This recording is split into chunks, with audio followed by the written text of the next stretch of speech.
All right, so today we're going to be learning about order of operations. Has anyone done order of operations before? Yes. Yes. What did we do yesterday? We worked on expressions with, what are those letters called that represent an unknown number? Anybody know what that is? Starts with a V, you know? Variable. Good job. So we're going to be using variables today. We're going to be using expressions, and we're going to be solving them using something called order of operations. So our learning target today, Sebastian, can you read it for me real loud? We will be able to solve expressions with more than one operation using the order of operation. So we are going to solve with more than one operation. That means adding, subtracting, multiplying, dividing, all in one expression.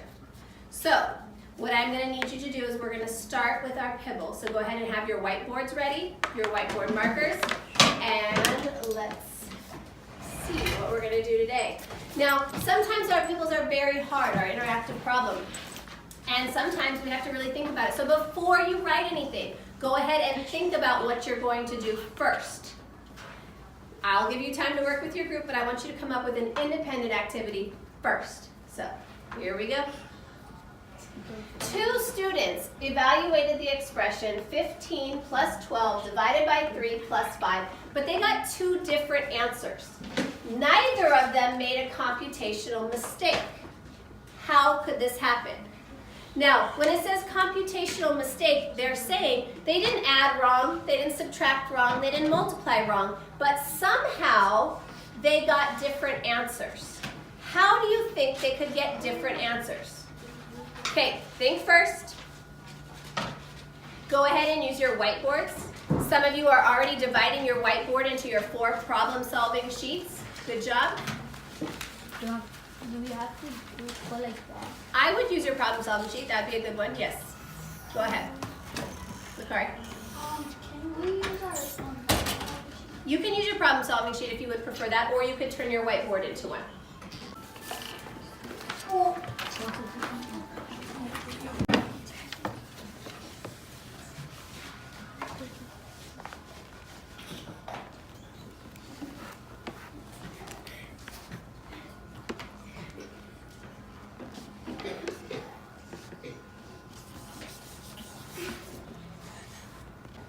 All right, so you guys have had a chance to work on your own.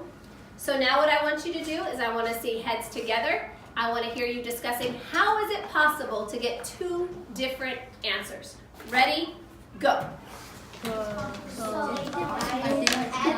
Adding first, that's a different. But we're both adding here, So now that we've had a chance to experiment with our problem, we're going to watch our Learning Bridge video and get our lesson for today. So here we go. Your eyes are up here. You're ready to go. How can you evaluate a numerical expression with more than one operation? Think about this question during the lesson. Sounds a lot like our learning target. 2 students evaluated the same expression, but got different answers. In what order did each student evaluate the expression? So if I'm looking at this, I see that Rebecca solved it one way, Juan solved it another way. What did they do that was different? I want you to tell your group in a whisper voice what each of them did that was different. So what did Rebecca do and what did Juan do? To your group, go. They had it first,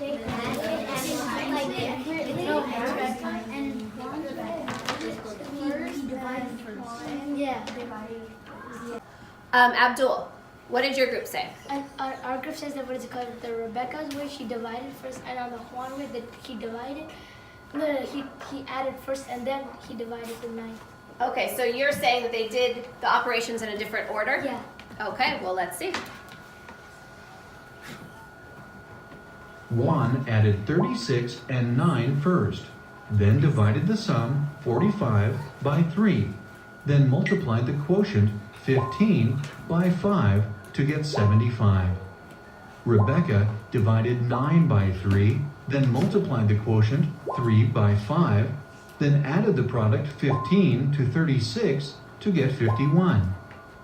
So they did To do it in a avoid different getting order. more than one answer, use the order of operations.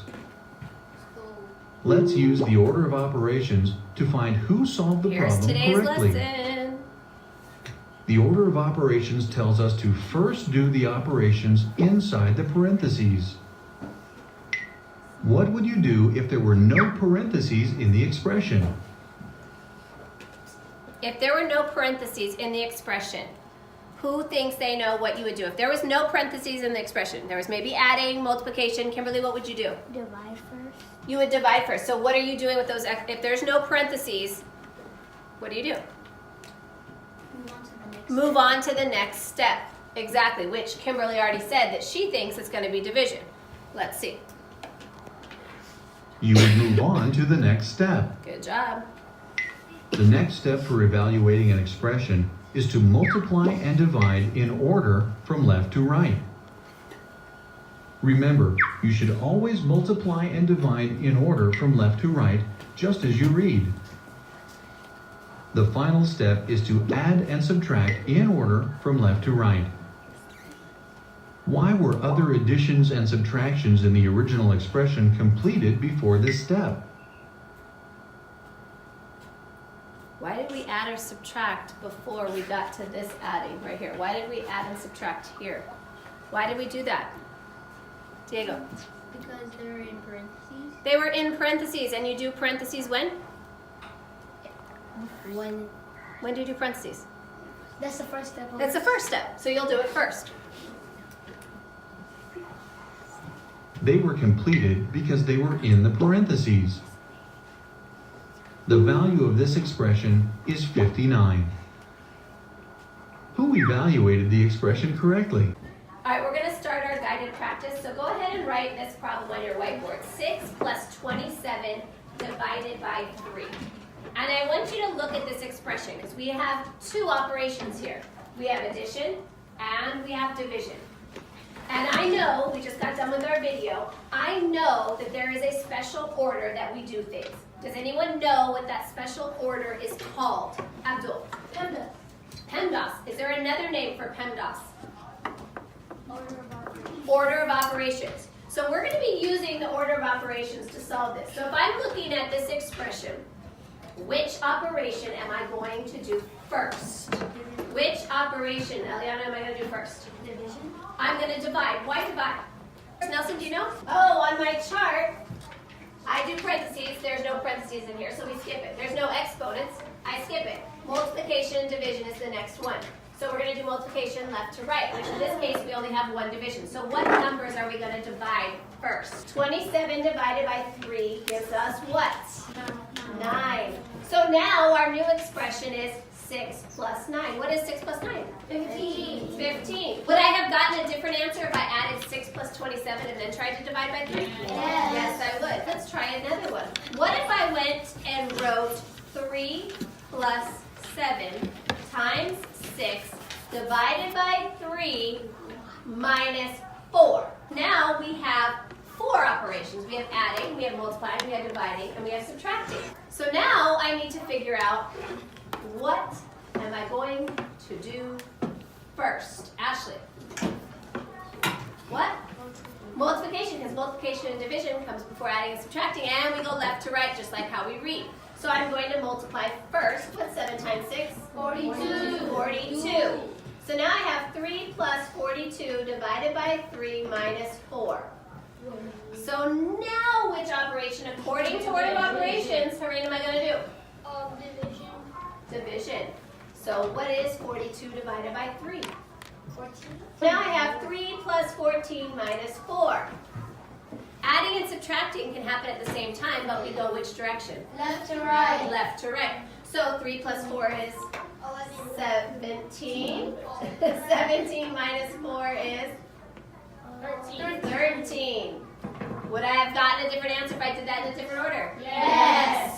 It is very, very, very important we follow these rules. Now I'm going to give you one, and I want you to try this one on your own first. Let's see. We have, I want you to do this one on your whiteboard. And when you're done, your pen is down, and I'm going to ask you to show me when you're done so that just I can see who's got it and who might need a little extra. All right, on the count of 3, show me your whiteboard. 1, 2, and 3. Awesome. I'm going to say 90 percent of you got 12? Thumbs up if you got 12. Woo. All right, one more. All right, so we've done our guided practice. You guys are going to work on your independent practice problems. When you are finished, some of you will be joining me on the carpet, and some of you will be going straight to your checkpoint. After you finish your checkpoint, you have two options. One is you need to finish your practice test or practice page, and the other one is you can do your math games on Pearson or Prodigy. Okay, are there any questions about what we're doing? No. All right, go.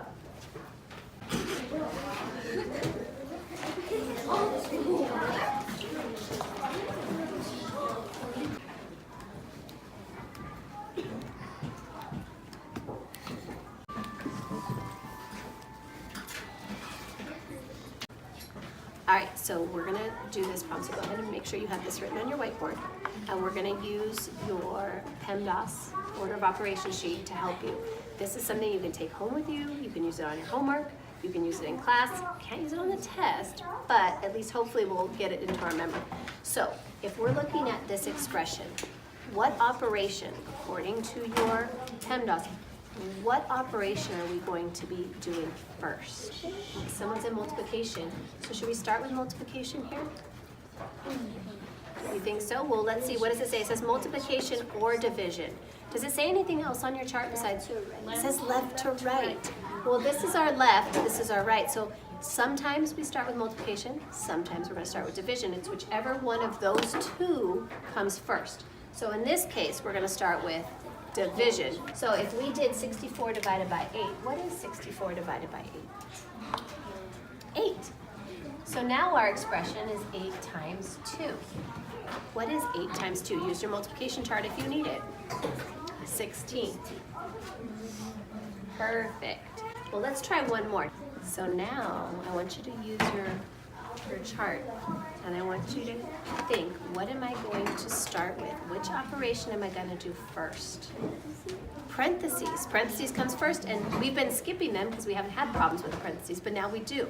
So if we have parentheses, we need to do that first. So what operation is inside my parentheses? Addition. So I'm going to do that first. 5 plus 2. 7. So now my expression is 7 minus 3 plus 7. Now I go back to my chart and I look, okay, I see adding and subtracting go together. What is the rule for figuring out where I start? Left to right. So I'm going to start on my left. What is 7 minus 3? 4. What's 4 plus 7? 11. All right, in a second I'm going to want you guys to go back to your seats. You're going to work on the reteach side of the paper. And when you finish that, then you will go to the quick check on the program. Okay, got it? Got it? Go ahead. So we've now completed our order of operations. Looking at your exit tickets that you filled out, it looks like almost all of us met our objective today of being able to solve expressions with more than one operation using the order of operations. So good job. Tomorrow we are going to add brackets to our expressions.